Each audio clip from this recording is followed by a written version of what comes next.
Bu videonu hökmən yadda saxlayın, çünki sizə çox faydalıdır. Xüsusən yaşlı ata-analarınıza göndərin, telefon dəllallarına necə cavab vermək lazımdır. Bax, onunla bağlı danışacağım. Telefon dəllalları sizlə danışanda ad familiyanızı birinci soruşacaq. Mütləq eşidirəm deyin. Bəli, hə, təsdiq edirəm sözlərini istifadə eləməyin, çünki səsinizi yazırlar və bunlardan istifadə edə bilərlər.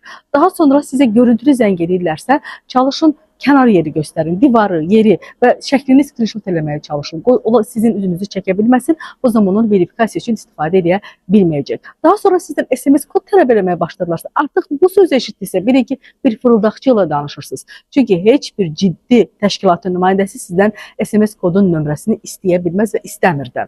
Daha sonra siz başlayın ona suallar verməyə, ad familiyasını öyrənməyə çalışın. İndi deyə bilsə əgər və yaxud işlədiyi təşkilatı haqqında soruşun, harda yerləşir soruşun, telefonunu soruşun, deyin ki, mən özüm sizlə əlaqə saxlayacağım.